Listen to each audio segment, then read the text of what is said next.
टुनटुनी चिड़िया के गोलगप्पे इतने स्वादिष्ट होते थे कि जो कोई पक्षी एक बार उस टुनटुनी चिड़िया के हाथ के गोलगप्पे खा लेता था तो वो जीवन भर उन स्वादिष्ट गोलगप्पों का स्वाद नहीं भूल पाता था।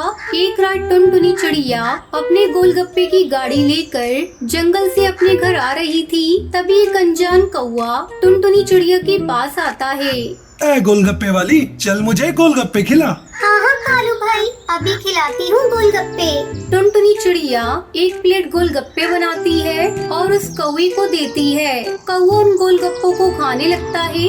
अरे वाह, इन गोलगप्पे का स्वाद तो बहुत ही लाजवाब है। ए चिड़िया, एक प्लेट और दे गोलगप्पे की। टुनटुनी चिड़िया एक प्लेट और गोलगप्पों की बनाती है और कौवे को देती है। अरे कालू भाई, आपको तो पहले कभी देखा नहीं मैंने इस जंगल में, कहीं दूसरे जंगल से आए हो? मैं जंगल में नहीं रहता।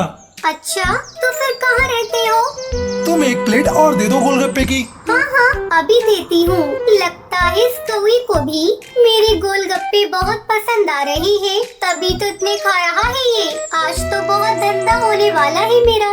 चल एक और दे। आपने बताया नहीं कालू भाई कि आप कहाँ रहते हो? अभी मैं यहाँ खड़ा हूँ ना, समझो यही मेरा घर है। लगता है आप बहुत ही गरीब पक्षी हो या तो फिर अनाथ हो। ना ही मैं अनाथ हूँ, ना ही मैं गरीब हूँ, मैं एक भूतिया पक्षी हूँ। चल अब एक प्लेट और लगा गोलगप्पे की। बकवास किए जा रही है कब से। अरे क्यों मजाक करते हो कालू भाई? अगर आप भूत होते तो आप ये गोलगप्पे कैसे खाते? क्योंकि मैंने सुना है जो भूतिया पक्षी होते हैं वो केवल पक्षियों को ही खाते हैं, उनका खून पीते हैं। अच्छा, लगता है तुझे भूतों के बारे में कुछ ज्यादा ही अनुभव है। चल अब एक प्लेट और लगा गोलगप्पे की। अरे अब नहीं बना सकती गोलगप्पे की प्लेट, गोलगप्पे तो सारे खत्म हो गए। क्या गोलगप्पे खत्म हो गए?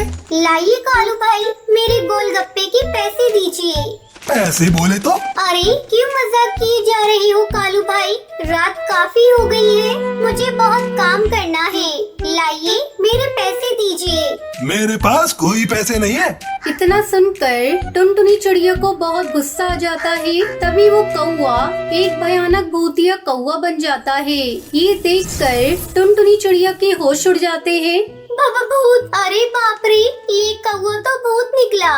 तेरी इतनी हिम्मत कि तू मुझ पर गुस्सा करेगी? तभी कालू कौवा टुनटुनी को हवा में उठा लेता है।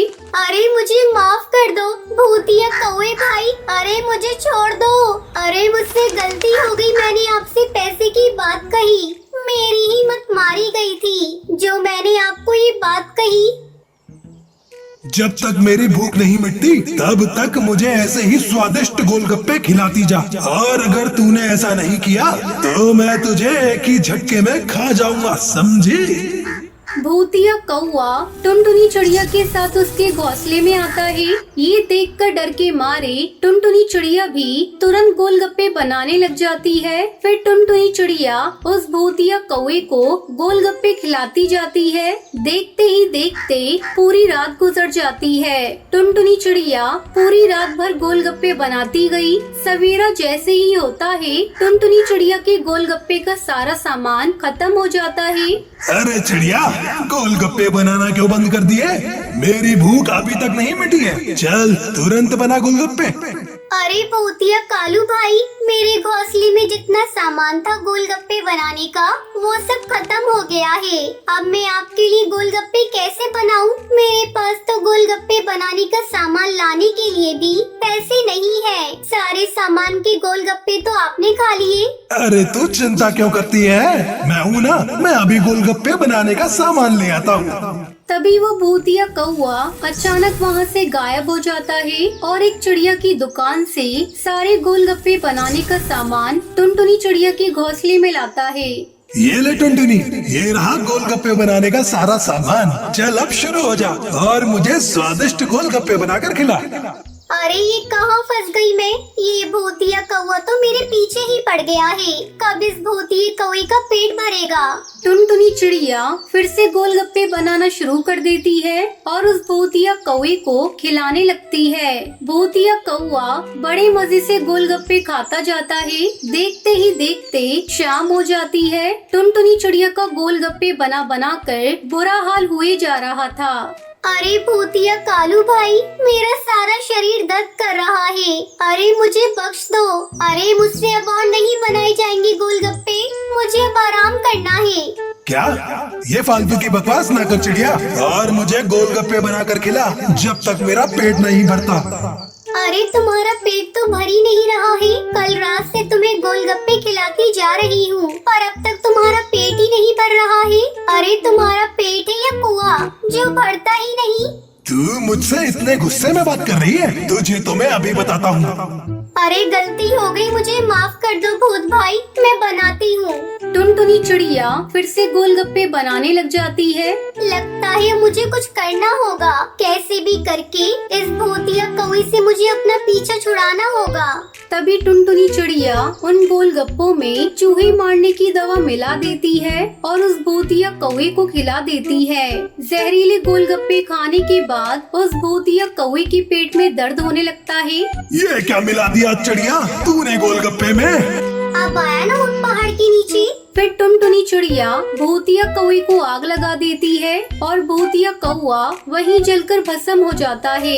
ये देखकर टुनटुनी चिड़िया बहुत खुश होती है। तभी उसकी नजर उस भूतिया कौवे की थैली पर पड़ती है। टुनटुनी चिड़िया उस थैली को खोलकर देखती है तो उसमें कई सारे पैसे, जेवर, सोना चांदी के सिक्के रखे हुए थे। अरे ये चिट्ठी में क्या लिखा है? चलो पढ़ के देखती हूँ।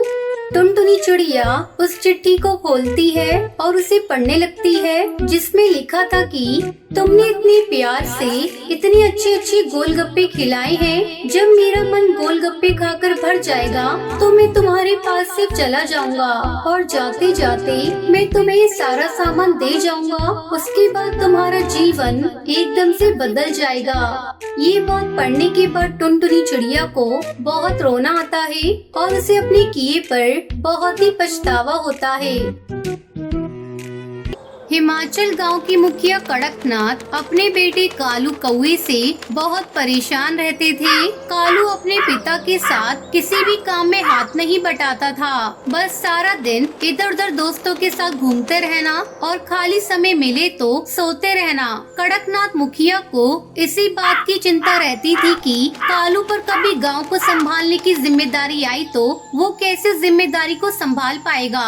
इसलिए एक दिन गुस्से में आकर कड़कनाथ कालू से बोला, कालू तू कब तक इस तरह निठल्ला घूमता रहेगा? तेरी उम्र के कौवे शहर जाकर बड़ी बड़ी नौकरियां कर रहे हैं या फिर अपने पिता के साथ गांव की पंचायत में बैठते हैं। पर तुझे मैं कह कर थक गया। तू भी कुछ काम कर लिया कर। पर तेरे कान में तो जू तक नहीं रेंगती। मैंने फैसला किया है, अब तुम गाँव में तभी आओगे जब कुछ काम धंधा सीख जाओगे। अरे कैसी बातें कर रहे हो? अकेला कौवा कहाँ कहाँ भटकेगा। माँ मुझे नहीं जाना कहीं भी, मैं पतंग उड़ाने बबलू के घर जा रहा हूँ। खबरदार, जो पतंग उड़ाने गए मैंने कह दिया सो कह दिया। अब तुम कल सुबह काम की तलाश में जाओगे और कोई काम सीख कर ही लौटोगे। कड़कनाथ ने जबरदस्ती कालू कौवे को काम ढूंढने भेज दिया ताकि वो एक जिम्मेदार कौवा बनकर आ सके। कालू काम की तलाश में निकल तो पड़ा पर उसका मन बिल्कुल नहीं था। उड़ते उड़ते कालू एक जंगल में पहुंचा। वहाँ एक पेड़ के नीचे साधु महाराज तपस्या में बैठे दिखाई दिए। कालू ने देखा एक काला नाग साधु बाबा को डसने वाला है। उसने कुछ भी देरी न करते हुए झट से नाग को उठाया और एक और फेंक दिया। शोर से साधु बाबा की तपस्या टूट गई। उन्होंने नाग को झाड़ियों से भागते देखा।